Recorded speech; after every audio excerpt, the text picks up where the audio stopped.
Right now, it is time for the Frick and Frack of Nick and Nack. It is time for Tim, Luke, and Greg Schraub, the appraisal guys. You'll find them at tqag.com on the web. That's Treasure Quest Appraisal Group. And we say good morning to the guys. Good morning. Good morning. Hey, good morning. All right. Both are here. And I want you to know in your absence, Greg, we did not talk about, you know what. You just did. No. You know what? We completely we left it off the table. Off the table. Yeah, and I plan on bringing it back, but not today anyway. Well, actually, I have to bring it back. Oh no! I'm in. Well, this is a fun thing. I'm in New York City and working on a project, and the project that I'm working on with an administrator with the bank, and we're working on an estate.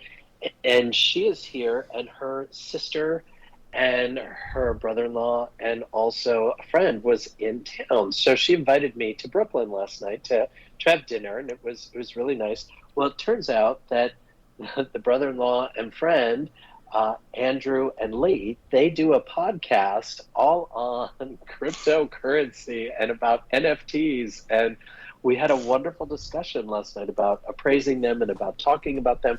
And they were showing me, oh, look, this is the NFT that I bought, and they had some artwork, and so we had a nice evening. So a shout out to them.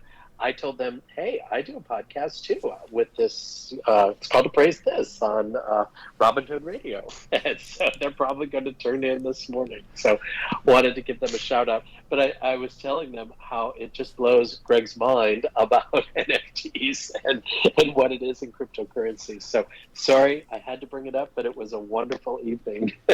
Wonderful Marshall, discussion. not only did he bring it up once, he has mentioned it. He has said it at least 5 times.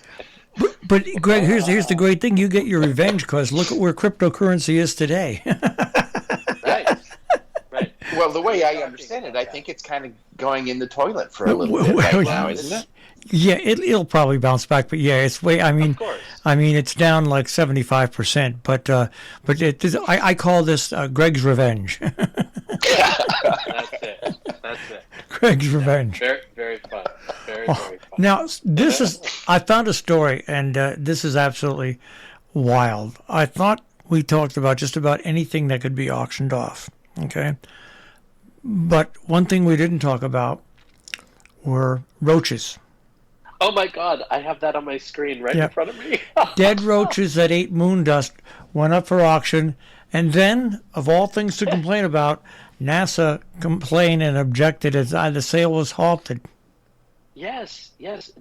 And what NASA is saying that they didn't have the right to sell these experiments and do the whole thing. So a little background is that it dates back to 1969, 1970, and these cockroaches were sent to a researcher in Minnesota, and she was watching this, wrote the whole report saying that the moon dust was not toxic for the roaches, sent in the report, and apparently she received $100 paycheck from NASA and a plaque, and held on to it all this time. And she's since passed away, and her daughter found all this stuff and actually sold the roaches it was a private sale, so of course NASA didn't know about it, and we don't know how many times it had been sold since, but they were coming up for auction at our auctions, and it was part of a whole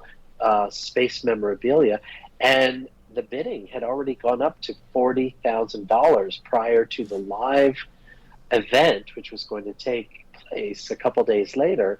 And that's when NASA brought in the lawyers and brought down the law and said, no, you've got to stop the sale. So I was shocked by this. I saw this yesterday. I said, we have to talk about this. It's got to be the first time in history that people are actually saying those cockroaches belong to me. Well, this is a true case of the Roach Motel. No, it is. I mean, when you think that you've seen it and you've seen everything, then you see this story about these roaches You and know, How the many moon times have you dust. heard us, Marshall? How many times have you heard us say, "You can't make this stuff yeah, up"? and no, it's amazing. What's funny about this, we've talked about auctioning off NASA items before, and Uh-huh. they must have this. They must just print off this press release, the same one. The agency has lost a significant amount of property because of its lack of adequate procedures. Yeah. Well, that's Yes. not everybody else's fault. That's their fault. That's exactly right. And do you know that in the 1990s, when I was at Christie's, we would sell Hollywood memorabilia, and we received a letter from one of the studios, and I think it was Disney Studio. No, it might have been Disney Studios. I'm not sure, but they were saying no, that belongs to us. That was in our movie, and all of this. And I said, okay, well, oh, and it was stolen. And we would say, okay, great, police, produce the police report, because we can't do anything just by you saying that it was stolen, and just because it was in your movie, and you don't have the procedures to keep it from walking off of your set. uh, what are we going to do? Is that you didn't report it stolen, and now you're just unhappy that it's being sold. So there's a lot that goes into this when you're putting an auction together, but also NASA, obviously hasn't really kept really good records. And there was a piece, a Neil Armstrong little bag that he used to collect samples of lunar rocks on the moon, and they found that was missing and turned up at Sotheby's in 2017 and sold for $1.8 million. So these things, they're because of what they were used for and the context and all of those things, they went to the moon and back. There's a big desirability for it. People love them. Now, a question for you, Tim, because this is. It sounds to me like Bonhams. They've just acquired their fourth auction house this year. Are they trying to corner a market, or is this a way of just trying to expand their brand name, or what's going on here? I mean, isn't that highly unusual? Well, they're on a shopping spree, is what it seems like, and I think what they're doing is filling in different areas. So they would probably be purchasing, and this one was I think it was a French auction house, and it's probably used to that. What they're doing is that they're buying these auction houses that already have a presence and a client base in a certain region, so that they can expand their footprint globally, is what it looks like. Because they did purchase Skinner's in New England. Then there were several others. There was the one in Sweden? I think it was Sweden, and now in France. And so they're expanding their global world office network. And I think that they're looking at these houses and saying, okay, let's do this. And they have a lot of what it appears to be is that they have a lot of venture capital money that is being used to help expand that, so that they can really gain market share in the world market, auction market. All right.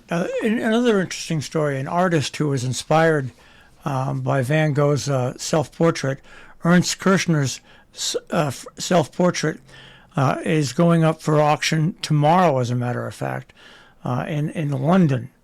And what's interesting, there's an estimate, self-portrait with a pipe, an estimate of 8 million to 12 million pounds.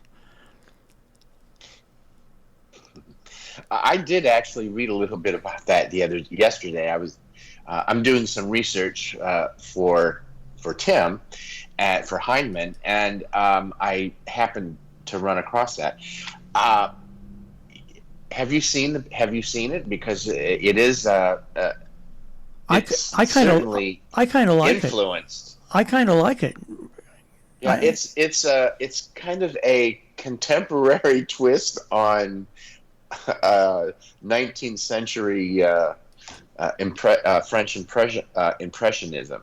It's actually kind of cool, but be interesting to see. I think there's two ways it could go. It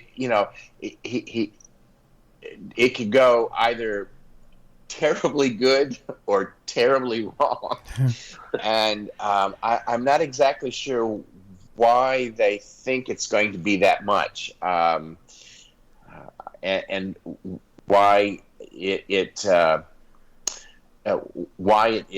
up for auction at that estimate, because none of his other things seem to have sold for that amount of money. So it'll be curious to see how the sale goes today. I'll probably be watching it while I'm doing research, because I think it'll probably be in live time. So this could be something we'll be talking about next week. And for those of you, it does. What was that? Oh, I was going to say, it does also have, the painting does have some great provenance and quoted in literature and has been exhibited. So that also plays into the estimate that they have on that and their expectations for the sale. Now, everybody's going to go out and look in their garage and their attics and their barns and stuff are for Tiffany lamps, because a Tiffany lamp, a studio lamp, sold for over $500,000 at a fine decorative arts auction. It went for $541,000. And you know what? People are going to see a picture of this and see this, and there's so many things that can look like a Tiffany lamp. That's really not. That's really not. Oh, I have a true story about this. We actually own a little lamp that we had in our consignment shop. When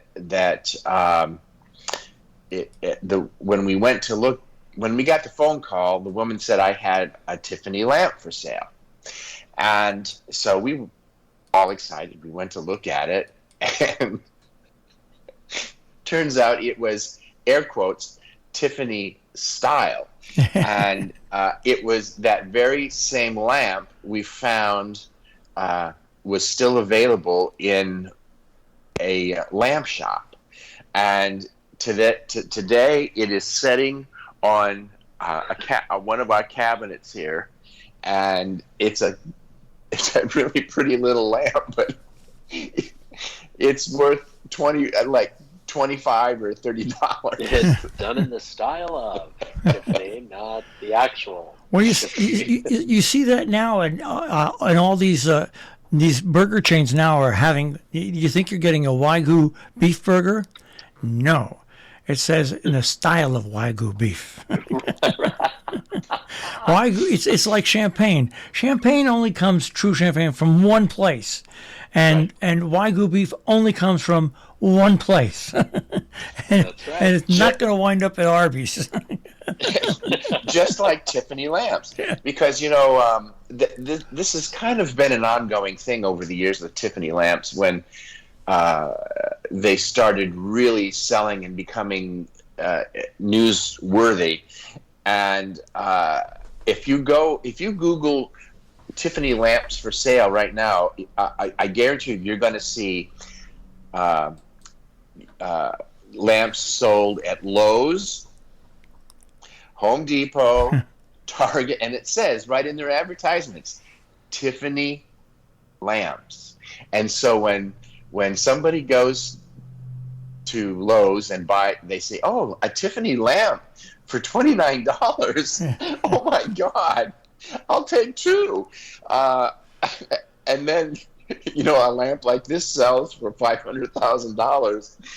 Well, that's why we have a job. It's because of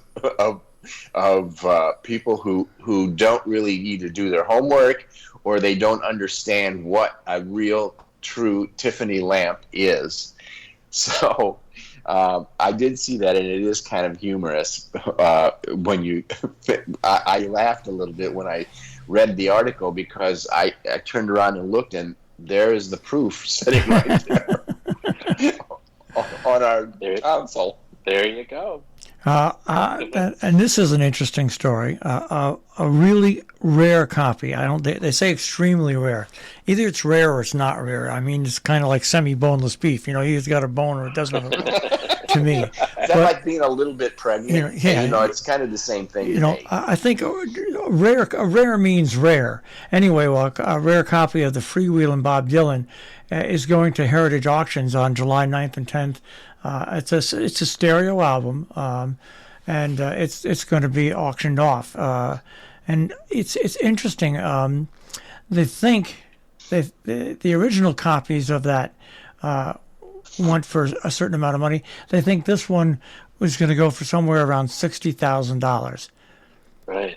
And I guess the reason they can do that is most people don't realize this about records, but numbers. If you have an old record album, no matter what it is, go to the inside of it when it's finished playing, and you'll see etchings, and that's how you can tell what printing it is, whether it's how far along, whether it's part of the first series or next series. And this one does have the etchings, which shows it's an original copy. Yeah. An original copy? Well, an original play. Well, yeah, because when you press a record, it's a copy. Yeah. But it's one of the original pressings, so $60,000 would be actually pretty good. Actually, if I had the money and I like music, I'd bid on something like that. I think that's kind of cool. It's very cool, and vinyl has really become more and more collectible, and people really looking, searching, desiring these rare pieces. I think that this whole market has really matured over the last 20, 30 years, that more desirability, I think, as less and less is available. And this is an example of one of those rare copies. So it'll be interesting to see where this sells. When I was at auctioneering at Julian's, we sold the White Album, and it was the number, I think it was 00. It was 1. I think 00001, and that sold for $1 million, which was a real record. I think it still is the record for vinyl at auction. Really, it was amazing. So something like this that comes up, I mean, the only thing that would be better is if Bob Dylan signed it. Well, I just remember when the White Album sold, and it was wasn't it the Ringo Starr sale? Yes. Because I think it was Lennon gifted it. Yep. to him, and that was I think it was like number one.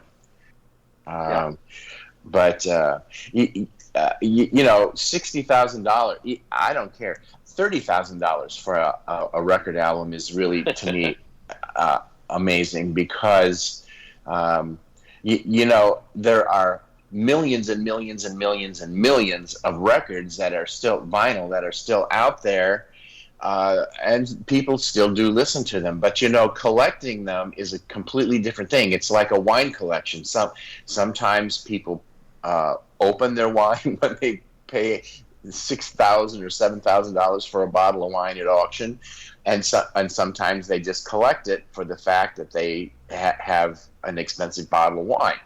And vinyl is kind of the same thing, because when people collect vinyl, a lot of the vinyl that started being collected were things like jazz things. Jazz albums are still really, really hot. Now people who started collecting the jazz albums, I don't know if you've ever watched Bosch, the series of Bosch, and he was he used all of his classic jazz records are original, and some of those jazz records now are very expensive and very desirable and very rare. So out of all of those millions and millions, there's still a minute amount of vinyl that is so desirable and so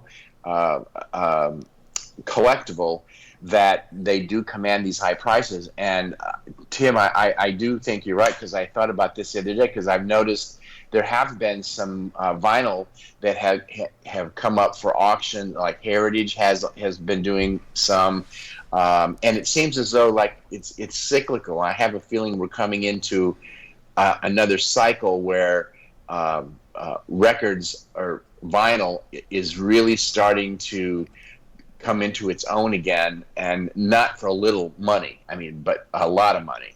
So $60,000. I mean, that's amazing to me.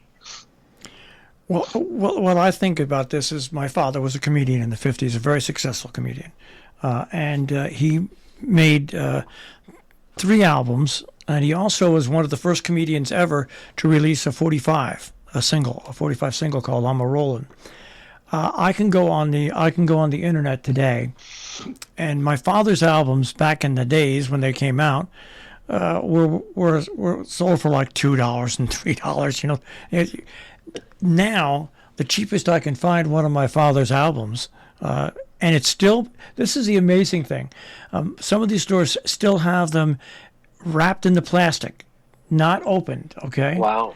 But they go for like $25, $26. Now, that's not a lot of money, but it is a lot of money when you consider what the record went for in the first place. In the first place. And it is amazing that somehow my dad's been dead for almost 60 years. The album was made almost 70 years ago. How has that album survived? You know what I mean? That's the amazing thing about albums. You have to be extremely lucky for them to survive that long. Yes, because they're not as indestructible as people think they are. Because first of all, the value is based on the content, one thing, the artist is another thing, and the most important thing is the condition. And in order to command the money that some of these things, they have to be virtually unplayed, and that's really hard to find on a record. You know, that they were not made to not be heard. They were made to be listened to and enjoyed over and over and over again, and to find something that comes up for auction that they say that this is, you know, when they use the word rare, which is a totally overused word, but if it is in pristine condition and the jacket's in there's no tears in the jacket, and that's what commands the high prices. So there again, those items are so unusually limited in their just being around, that, you know, $60,000.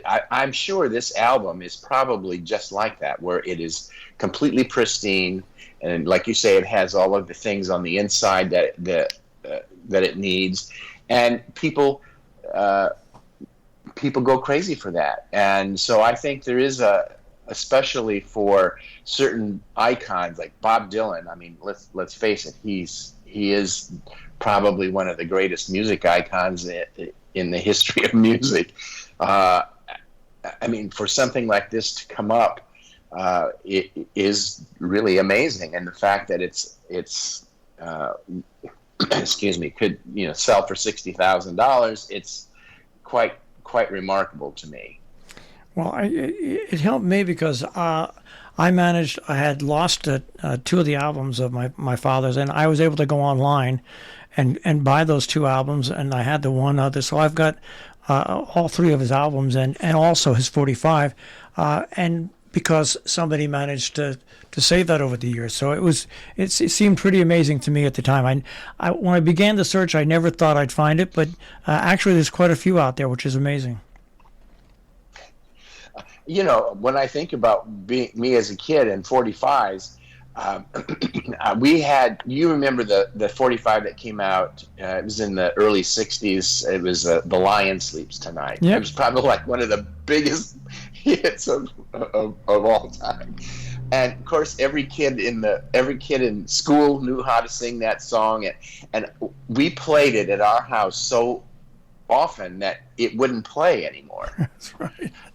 So, when these things come up for sale, it does exactly what a collectible is supposed to do. It brings you back to a point in time, and that's what drives the prices up, because this Dylan album, I mean, I'm sure it's kind of been put on the back burner for a number of years, like, unless you're only a Bob Dylan fan. So I'm actually looking at, when we go to look at estates now and there are records in them, we go through them to see if there are, Coltrane. You can just list all of the musicians and all of the artists who have been popular in the 50s and 60s. And if you see, opera records, not so much. 78s, not so much. But the 33s and even 45s, if they're by, certain artists, command a tremendous amount of money.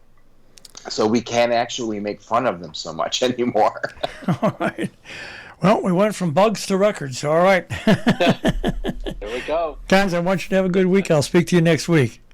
Hey, okay. you too, buddy. Take care. Take care, Marshall. Bye-bye. Tim Luke and Greg Schraub, the Appraisal guys, the frickin' frack of Nick and Knack with Appraise This. Once again, you can find them at tqag.com on the web.